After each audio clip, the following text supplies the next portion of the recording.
Thank you for turning to page 121. Today we're going to take a look at the ship from Deepnight Endeavour. The name of the ship is the Deepnight Endeavour. This is out of Adventure 2 of the Great Rift. So Great Rift Adventure number 2.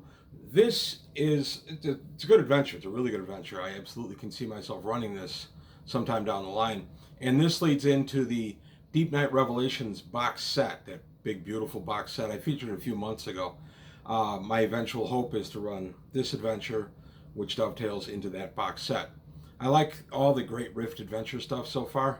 I've read this one entirely, but today is only going to be about the ship itself. I'm not going to go into any of the details of the adventure or give any spoilers, so you can watch this. I just want to take a look at this ship. I really like the design of this ship, and I liked some of the ideas behind it. It was not necessarily new to me, but it kind of refreshed me a little bit in all things Traveler Starships. It's some of the fun that Traveler Starships can be. So we're going to take a look at the ship itself today on page 121. Okay, we're going to take a look at the Deepnight Endeavour, the ship featured in Great Rift Adventure number 2. This is the one that leads into the beautiful box set. This was out in 2017 and the story that leads into Deepnight Revelations. Author is Martin J. Doherty, always a winner for me.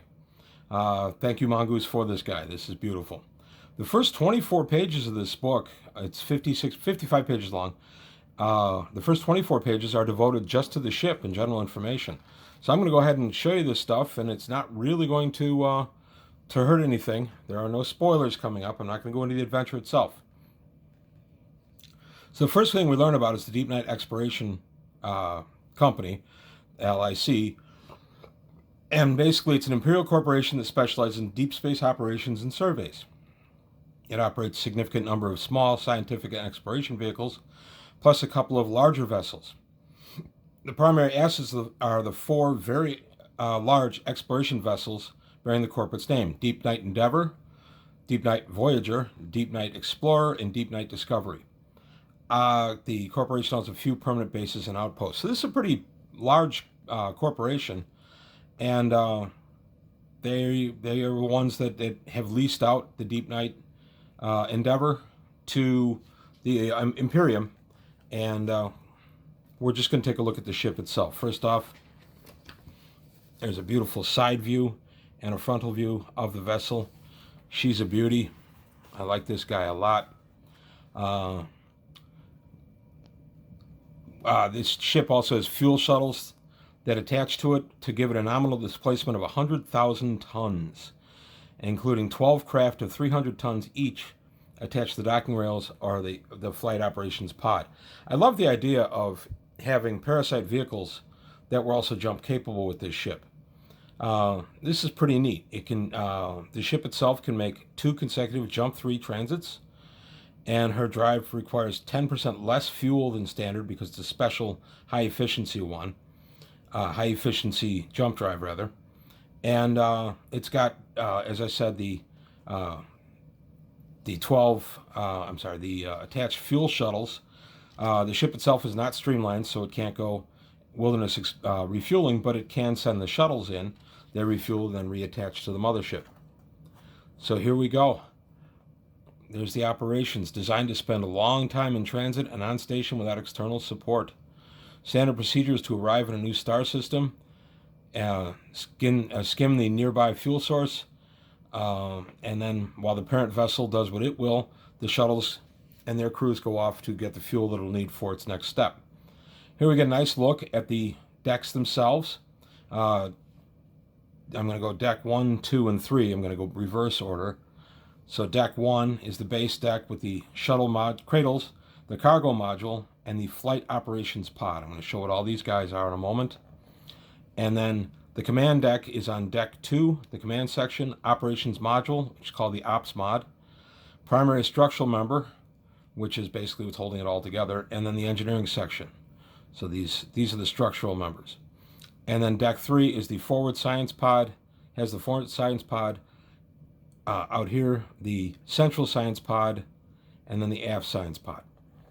Here we get a nice look at the shuttle cradle located underneath the PSM. So here we go. Oh, we got to look at the underside also. I almost missed that. 12 docking rails with docking clamps. So this thing is really a jump-capable space station for all purposes. Here's the breakdown of Mongoose stats. It's a tech level 15 ship, 100,000 ton close structure. It's got 10,000 tons of breakaway, 10,000 ton breakaway shuttles, radiation shielding. It's got a thrust 2 energy efficient maneuver drive. Its jump drive is a jump 3, also energy efficient.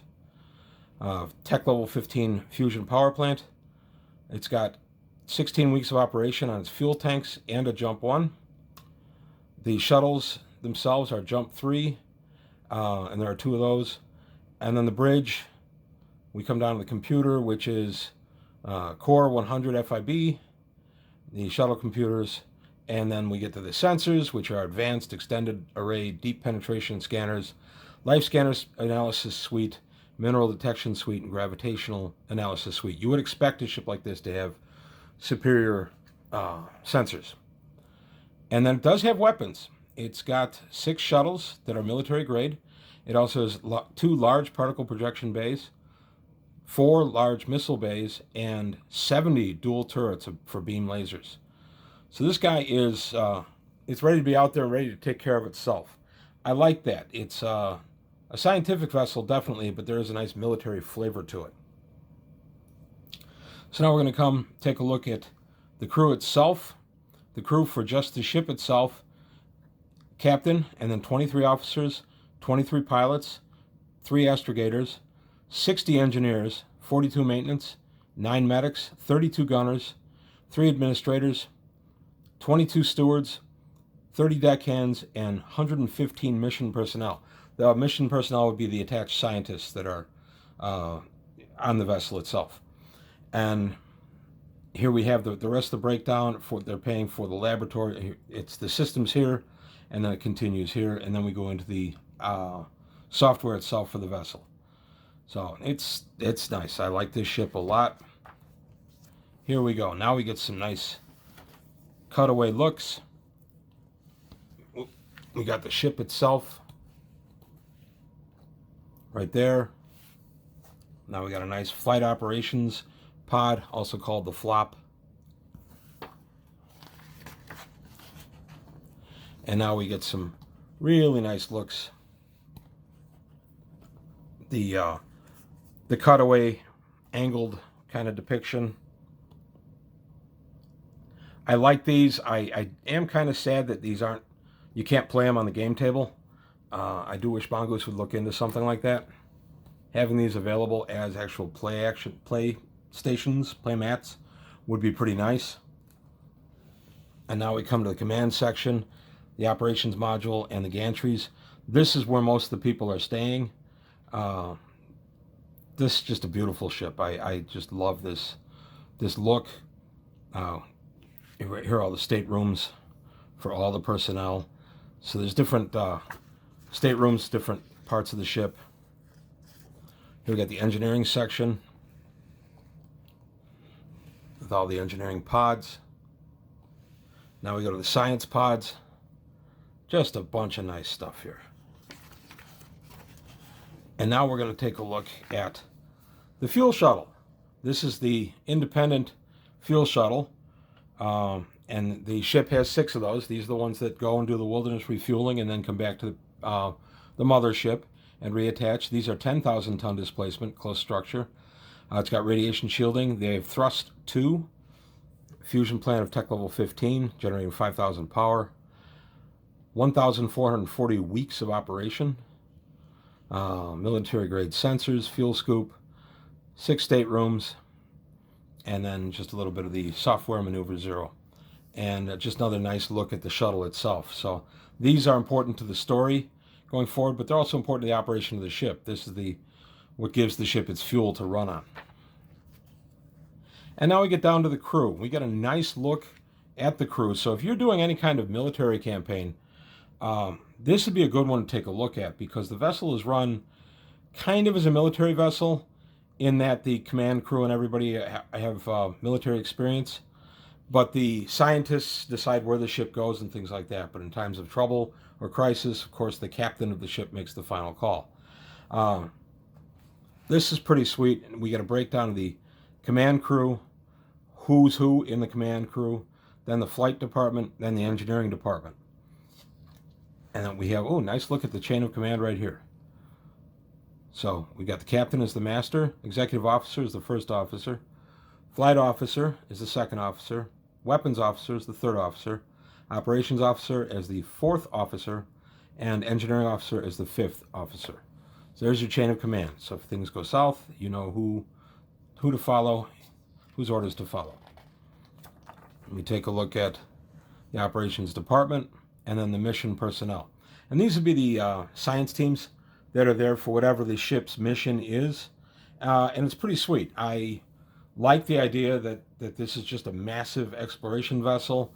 As I said, it's almost a mobile space station.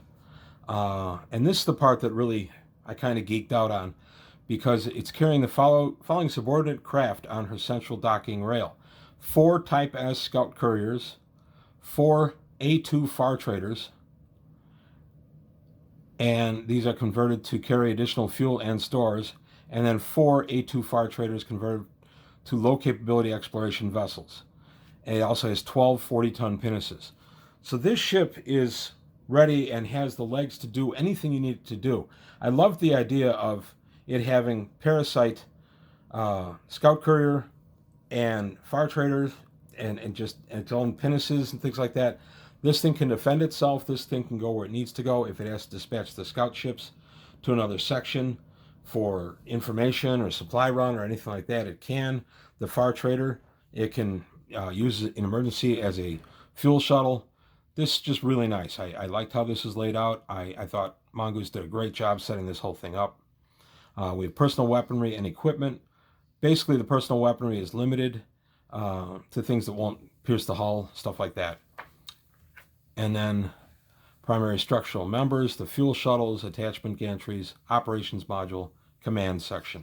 All this is important in the story, but also you could just take this ship as it is, pull it out and write your own story with it. You don't need to follow the story here. I'm not going to show any of that.